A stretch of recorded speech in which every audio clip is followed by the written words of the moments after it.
Hoje é sexta-feira e o Sesc Mato Grosso está chegando na sua casa. No programa de hoje vamos conhecer dois artistas mato-grossenses. Para começar, você fica com Conterrâneos e a história da artesã Cleonice Bonzilar. Confira!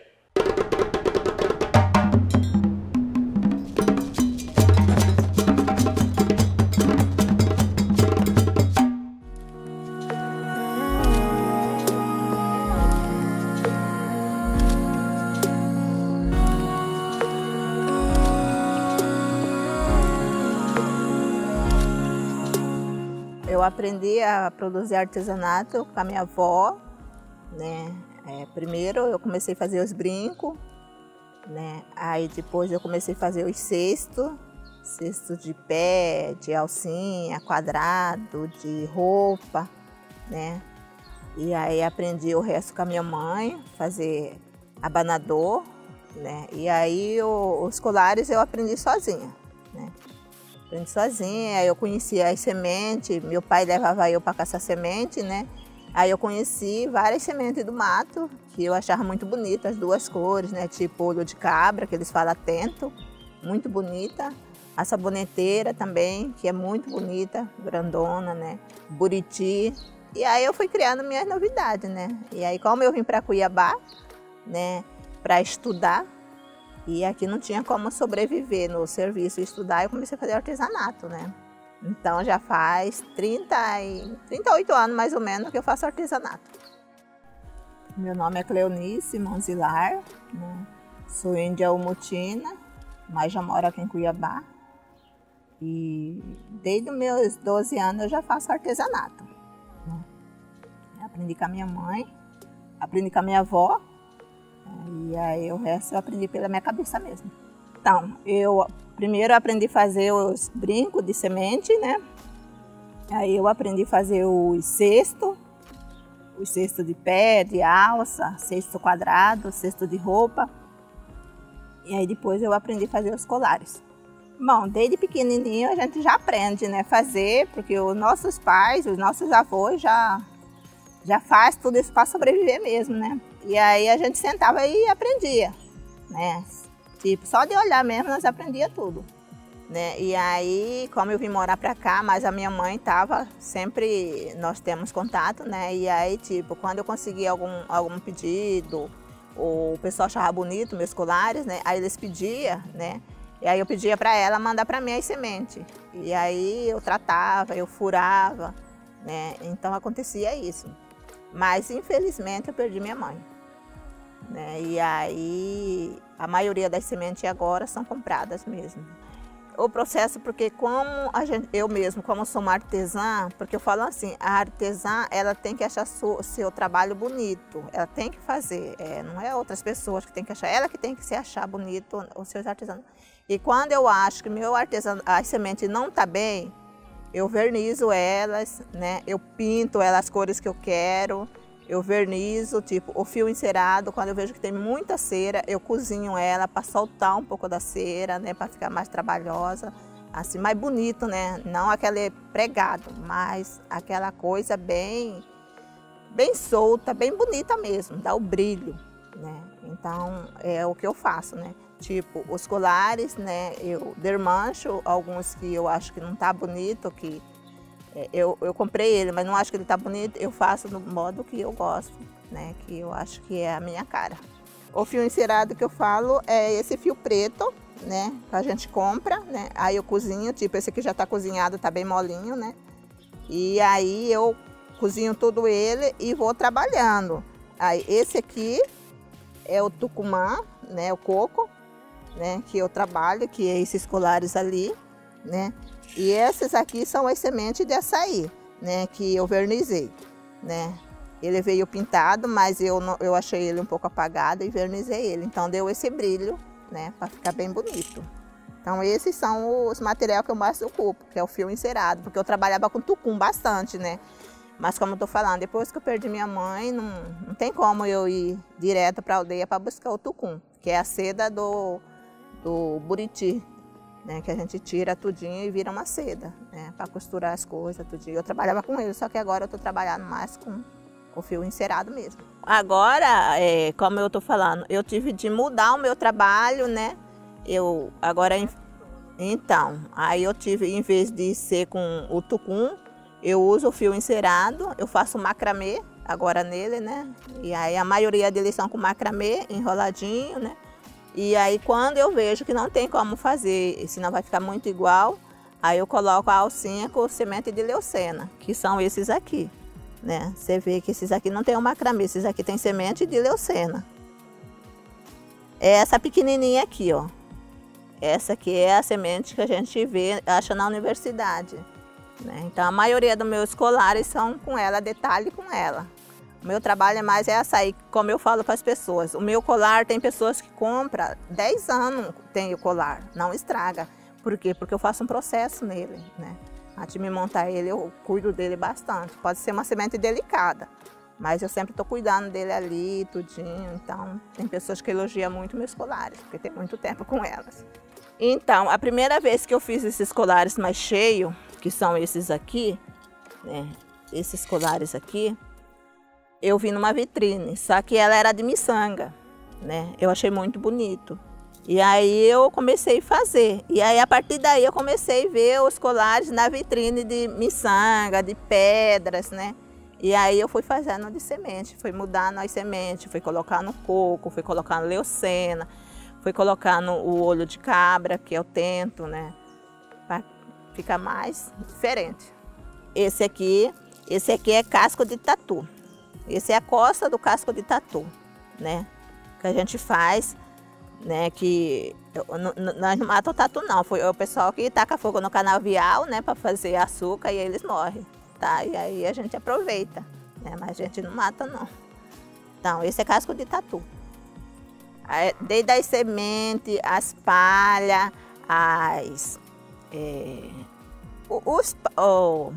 como que eu falo? As raízes dele. Tudinho, esse pozinho dele, tudinho pode produzir colares. Pode produzir apanhador de sonho também, que eu faço também apanhador de sonho.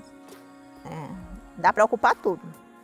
O buriti, quando eu vou colher ele, a gente não colhe o último, né? O último dele, porque se colher o último ele morre. Você tem que começar por baixo, cortar só os de baixo, como se você fosse podar, mas no lugar certinho. Não pode passar nem para cá, porque para cá ele estraga e para lá ele morre. Tem que ser certinho, para quando ele envelhecer, ele mesmo abre e cai, né? Porque ele vai demorar a cair porque ele já não tem mais o peso. Mas nós não estragamos nada da natureza. As sementes são todas caídas para colher, né? Além de ajudar não só eu, mas a minha família, né? Que nós sobrevivemos do artesanato, né? Lá na aldeia, tudinho, a minha irmã, a minha sobrinha, né? Todos sobrevivemos de artesanato, né? Então não é assim tipo, é Cleonice que está vendendo. Não, não é a Cleonice que está vendendo. É uma associação de família. Eu não falo estranho, mas sim família. E somos uma associação em família que trabalhamos juntos. Desde criança, de 5 anos, a senhora de 70 anos, que era minha mãe, né? Trabalhamos nisso. Então, como eu estou falando, né? Esse colar aqui, né? Eu gosto de trabalhar, né? Com 2 agulhas. Tem gente que não trabalha com agulha, né? Mas eu gosto de trabalhar com agulha, né? E aí dá um nozinho nele, né? Joga ele até no final, dá um nozinho, né? Esse colar aqui, ele vai ser esse aqui.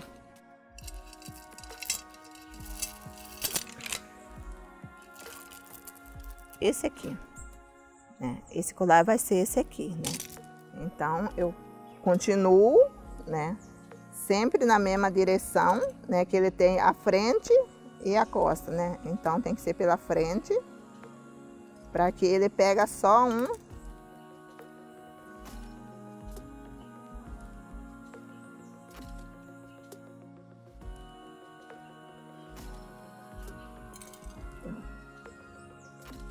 Ó, esse aqui eu consigo fazer, esse aqui por dia eu consigo fazer 15 colares se eu sentar o dia inteiro e amarrar. Só que o problema é que a gente não aguenta, porque depende de você puxar o braço, isso aqui começa a doer. Então aí você tem que parar, né? Você tem que parar Mas é uma coisa bem fácil para aprender, para dar curso, né? Isso aqui qualquer uma das crianças sabe fazer. A minha netinha sabe fazer muito esses colares. A minha netinha faz todos esses colares aí. Tá? Eu agradeço muito por sempre estarem me convidando. Sinal que meu trabalho é bem feito, bem trabalhado, né? Obrigada. Você sabia que pode encontrar peças produzidas pela Cleonice e de vários outros artesãos no Espaço do Artesanato do Sesc Mato Grosso? Isso mesmo, o espaço funciona de terça a sábado, das 14 às 21 horas, no Sesc Arsenal. Nós vamos agora para o intervalo comercial, mas não saia daí porque já já tem música para você.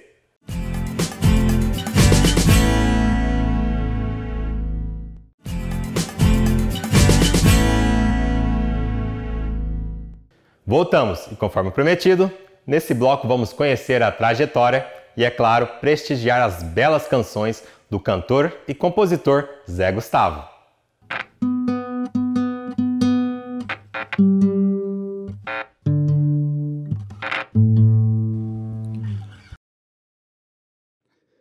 Meu nome é Zé Gustavo e eu estou no Trajetória.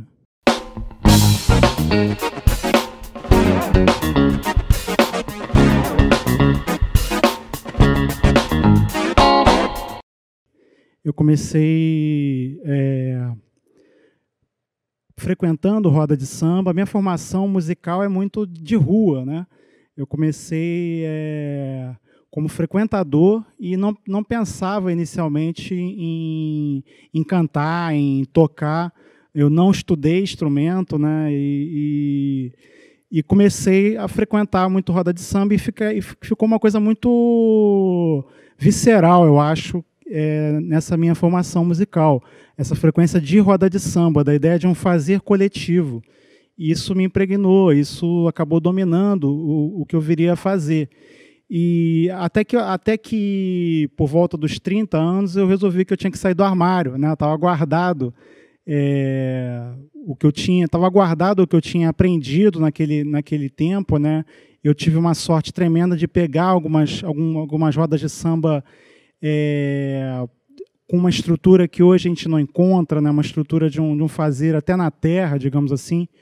Né? Eu frequentava a família Santa Clara, um lugar que era um lugar herdeiro da história do Quilombo dos Palmares, né? Da escola de samba, Quilombo dos Palmares, do Candeia, né? Do Aniceto. Então, foi com essa galera que eu aprendi alguns fundamentos. Aprendi pouca coisa. Mas essa pouca coisa eu tentei transformar em algo que eu pudesse apresentar para um público mais amplo, né?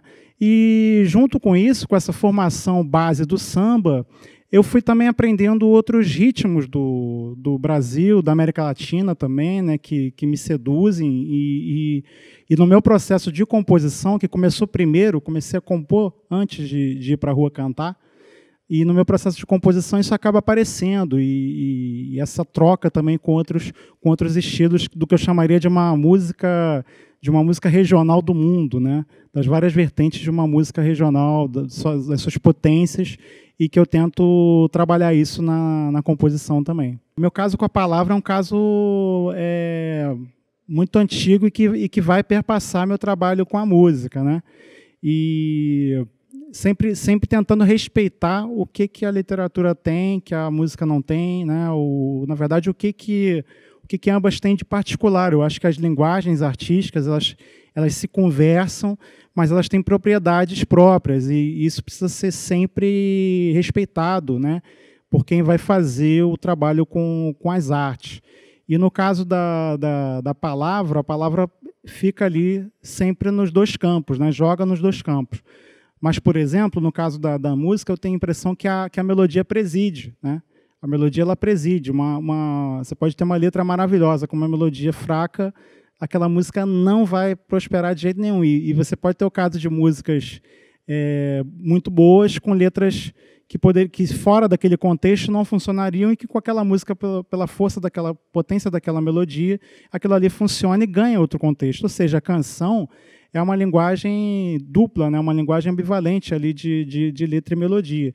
Enquanto que, no caso da literatura, a palavra tem uma força ali de trabalho só, né? De trabalho solitário.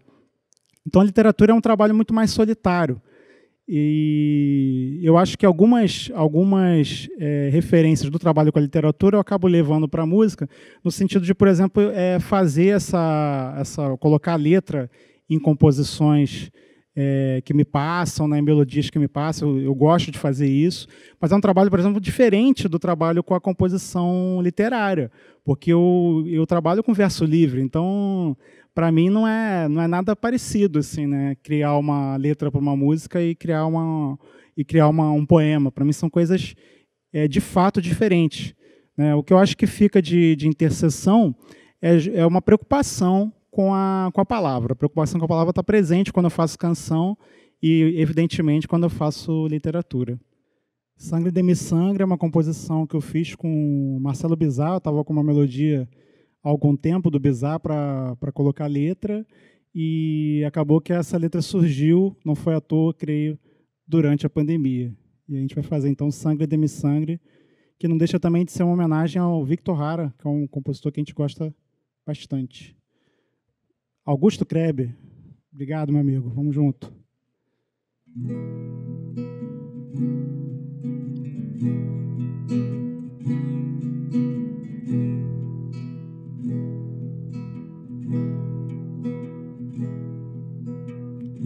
Portas encerrando, ruas tão desertas, corpos em profusão, nus estamos todos ao léu.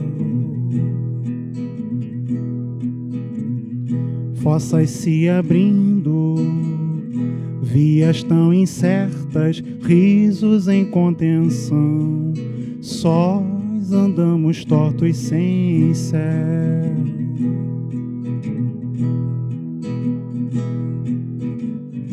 Como se dará, então, cada passo ou traço, tudo em vão? Caos que se trafegue, não, todo laço um frasco rumo ao chão.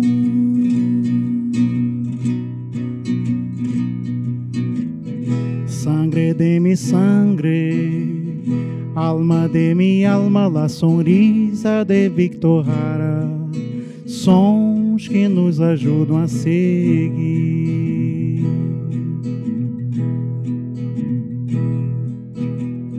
Vamos adelante, lucha que nos une al abraço de cada hermano, luz em cada canto a um porvir.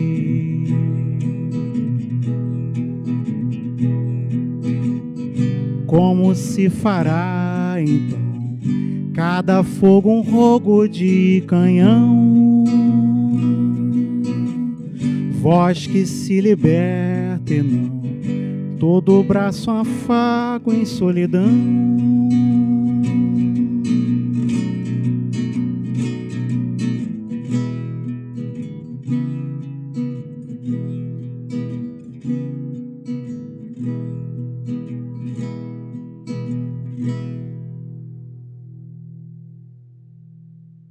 Como cantador, eu nem costumo dizer que eu sou cantor, eu sou cantador. Como cantador, eu estou para o campo do sambista, né? Como criador, como compositor, eu já estou olhando mais abertamente. Talvez eu tenha até um certo pudor de fazer samba, né? Eu acho que eu tenho uma devoção ao fazer samba à tradição muito maior. E aí, quando eu vou criar, isso às vezes aparece com mais força, né? Então, quando eu vou criar samba, eu vou querer fazer, por exemplo, o samba de terreiro como costuma ser feito, né?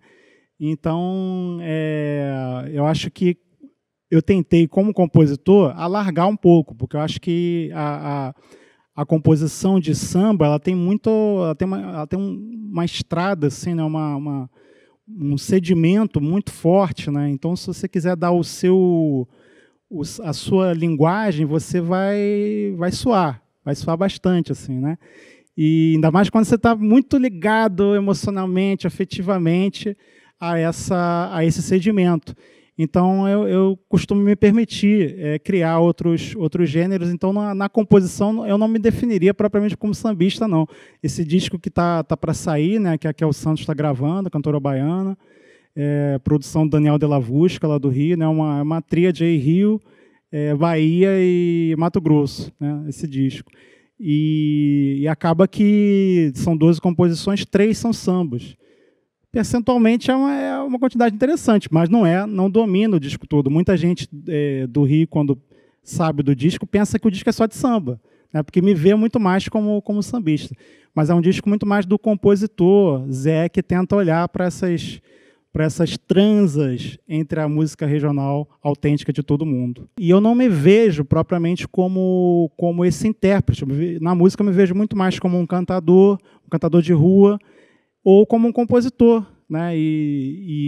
Embora eu gosto muito dessa coisa do compositor registrar sua própria voz, eu gosto do trabalho dos compositores que cantam, né? Tipo, historicamente, seu Jair do Cavaquinho, o Wilson Moreira, o Ney Lopes mesmo. Eu gosto bastante dessa coisa do compositor que canta. Porém, eu queria, como eu estava mostrando um trabalho de composição muito mais largo, digamos assim, não era um trabalho de composição ligado à minha trajetória de cantador, eu acho que ficava muito melhor essa interpretação ser feita por uma outra pessoa, né? Acho que destaca todo mundo, na verdade. Destaca o arranjador e o produtor musical, que é o Della Vusca, destaca a Kel como que é uma excelente cantora, né, com um timbre baiano-carioca ali misturado, e destaca minhas composições. Eu acho que é uma soma, é um trabalho como eu aprendi que deve ser feito, um trabalho coletivo. É um desafio, acho que há uma precariedade evidente que não dá para ser negada no trabalho artístico, né, produzido durante a pandemia, só que isso serve justamente de estímulo para os artistas tentarem criar, né, inclusive compor mais. Eu tenho visto os músicos voltados para isso, né, compor, gravar. E eu acho que é isso, a gente tem que olhar para a realidade, não adianta a gente negar a realidade, né? Negacionismo está na moda e a gente não faz parte dele, não. A gente quer afirmar que existe a realidade e responder essa realidade da melhor maneira possível, com criatividade, com invenção das existências, como a gente sempre quer fazer. Vamos fazer, então, gente da cidade grande? Composição própria, uma embolada, que vai estar no disco da Kel Santos, chamado Raiz e Folha, o cancioneiro de Zé Gustavo.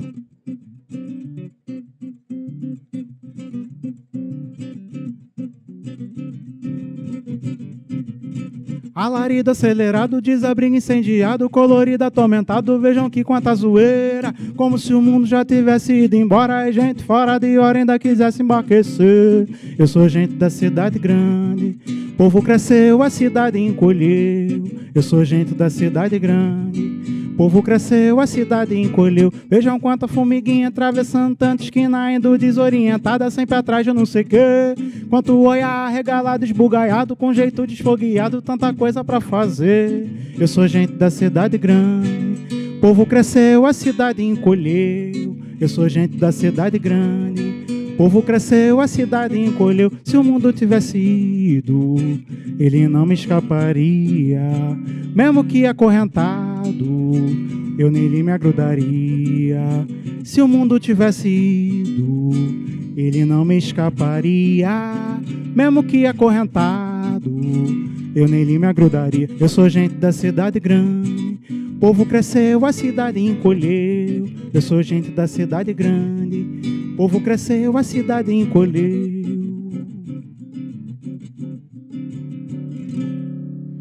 Alarido acelerado, desabrigo incendiado, colorido atormentado, vejam que quanta zoeira. Como se o mundo já tivesse ido embora e gente fora de hora ainda quisesse embarquecer. Eu sou gente da cidade grande, povo cresceu, a cidade encolheu. Eu sou gente da cidade grande, povo cresceu, a cidade encolheu. Se o mundo tivesse ido, ele não me escaparia. Mesmo que acorrentado, eu nele me agrudaria. Se o mundo tivesse ido, ele não me escaparia. Mesmo que acorrentado, eu nele me agrudaria. Eu sou gente da cidade grande, o povo cresceu, a cidade encolheu. Eu sou gente da cidade grande, o povo cresceu, a cidade encolheu. Eu sou gente da cidade grande, o povo cresceu, a cidade encolheu. Eu sou gente da cidade grande, o povo cresceu, a cidade encolheu. A cidade encolheu, ô povo que cresceu. A cidade encolheu, ô povo que cresceu. A cidade encolheu.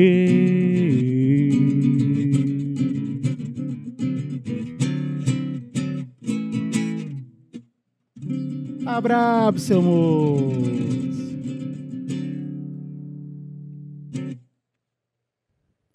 Eu me vejo como um cabra que arrisca, né, um artista jogador. Acho que eu sou um artista jogador que tenta trafegar aí pelas artes, passar o seu recado, né, passar aquilo que tem a dizer. Eu acho que só vale a pena a gente fazer arte se a gente tiver o que dizer. O SESC é um ambiente de apoio, né, de congregação, né, da sociedade com os artistas. Eu acho que a gente precisava de ter mais iniciativas como essa grande rede que é o SESC, porque o artista precisa se alimentar, o artista precisa, né, expor seu trabalho, né?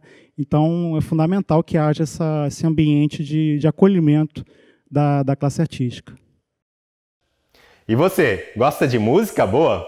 Eu aposto que sim. Então confira em nossas redes sociais a programação do Música ao Vivo que rola aqui no Sesc Arsenal. Semana que vem tem mais.